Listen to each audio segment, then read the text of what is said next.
Yampa, agent IA autonome, une nouvelle ère pour le service client. Yampa est heureux de vous présenter l'émission Ababook.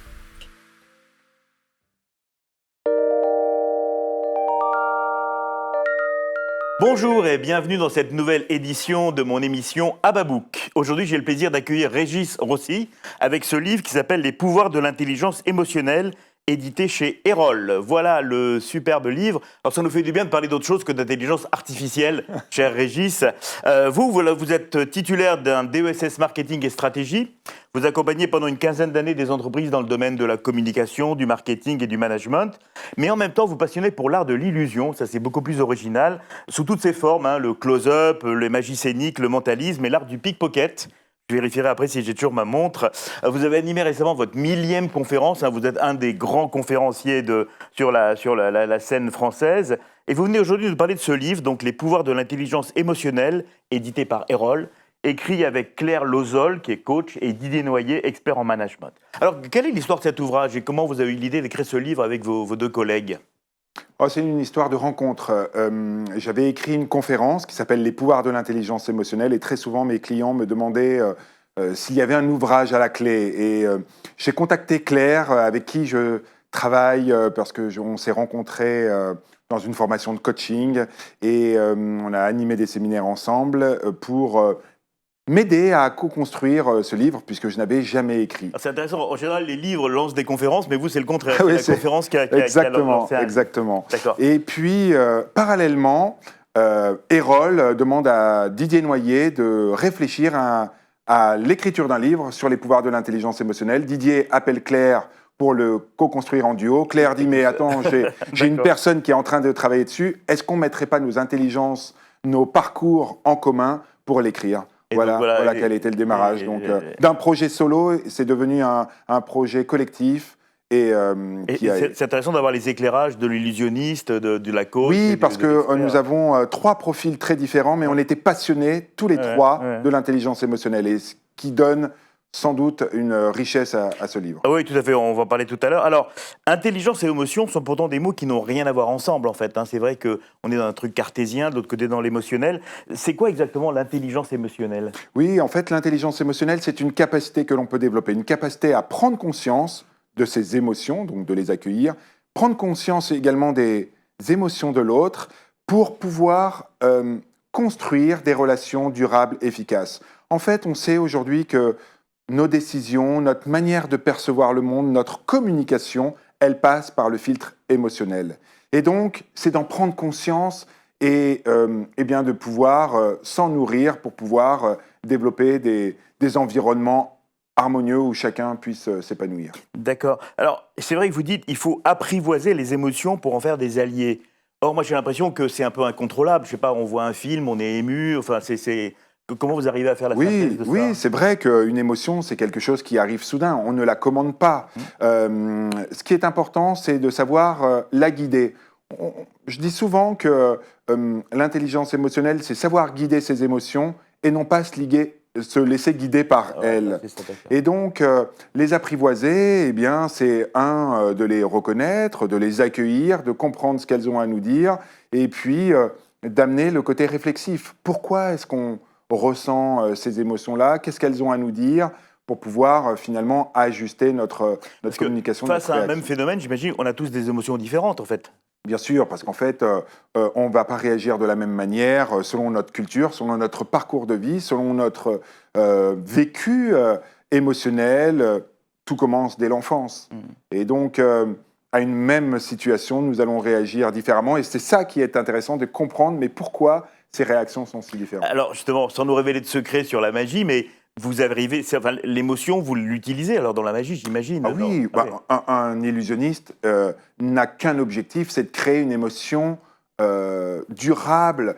Aujourd'hui, alors que j'ai arrêté ma fonction depuis plus d'une dizaine d'années, je reçois des demandes de clients pour qui j'ai travaillé il y a 15 ans. Pour faire du close-up Oui, qui me demandent, parce qu'ils se souviennent de ce moment-là, parce qu'il y a une émotion tellement forte qu'elle est imprimée dans la mémoire. Ouais. Alors, moi, j'ai vraiment bien aimé le livre. Il y a plein d'exemples concrets, des vécus, il y a des cas. vous citez des chefs d'entreprise qui parlent de ce qu'ils ont fait, des encadrés. Vraiment, c'est vraiment super. Mais alors justement, comment on fait pour canaliser ces émotions ?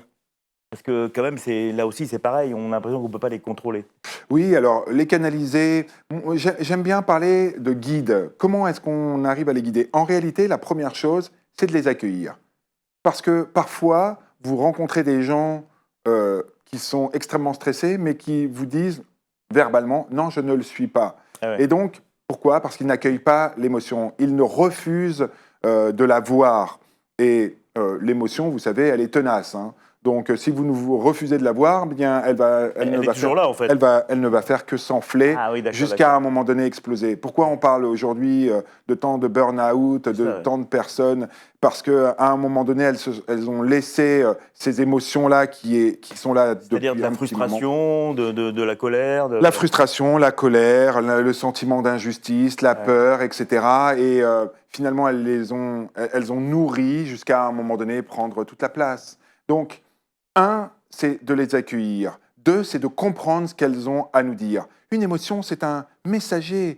C'est quelque chose, un messager. Donc, il faut qu'on comprenne ce qu'elle a à nous dire pour finalement réussir à la réguler, donc à la guider vers quelque chose que l'on souhaite véritablement. Il y a plein de termes. Alors, on en connaît certains. Par exemple, des biais cognitifs.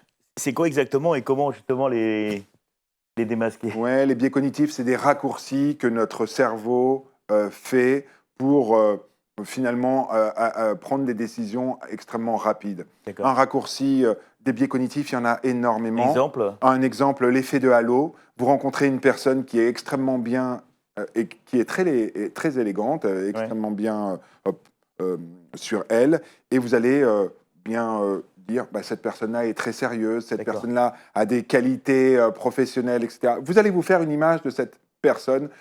Uniquement sur l'apparence. Sur l'apparence. L'habit ne fait pas le moine, mais permet de rentrer au monastère, comme on dit. Exactement. Donc l'effet de halo, c'est un des biais cognitifs les plus importants. L'effet d'ancrage, je vous donne un chiffre, par exemple, là je lisais que 19% des salariés sont engagés en France. 19%. Et donc là, tout de suite, la presse s'empare du sujet et dit mais il y a un vrai problème d'engagement en France. Mais ces 19%, comment est-ce qu'ils ont été calculés ? Quelles sont les questions qui ont été posées pour arriver à ce chiffre ? Donc, en définitive, pour lutter contre ces biais, il faut développer son esprit critique. Alors, je vais faire mon Bernard Pivot, mais alors j'adore cette phrase à page 183, le chapitre qui s'appelle « Influencer les émotions chez les autres ». Vous citez la phrase de Maya Angelou qui dit « Les gens oublieront ce que vous avez dit, ils oublieront ce que vous avez fait, mais ils n'oublieront jamais ce que vous leur avez fait ressentir ».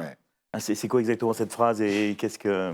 Vous savez, je pense que très souvent, je demande à des dirigeants, je demande à des collaborateurs, je demande à des managers, mais qu'est-ce qui vous a marqué au cours des 5-6 dernières années ? Peu de personnes me parlent de la hausse du chiffre d'affaires ou de la baisse du chiffre d'affaires. Non, ils vont me parler de discours, de rencontres, de mots qui ont été décisifs et qui ont permis de porter un nouveau regard sur soi, sur l'autre, sur son environnement. Et en fait, je pense qu'on a tous ce pouvoir-là de pouvoir impacter positivement, durablement les personnes. Donc on peut influencer une émotion, en fait, c'est ça que vous dites ? Bien sûr, bien sûr. On peut. D'ailleurs, j'ai envie de dire que c'est notre job en tant qu'humain.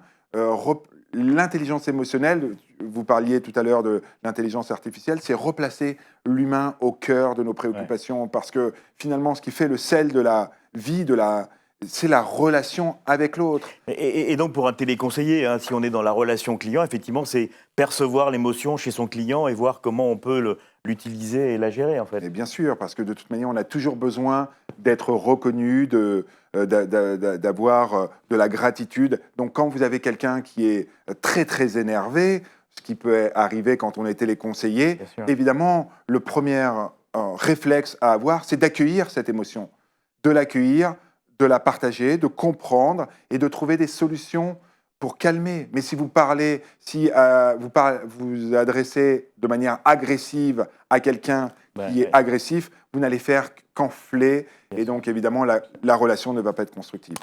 Merci, cher Régis Rossi, d'être venu sur le plateau d'A-News Expérience Client. Et quant à vous, je vous retrouve très bientôt pour vous présenter un nouveau livre dans mon émission Ababook. À bientôt.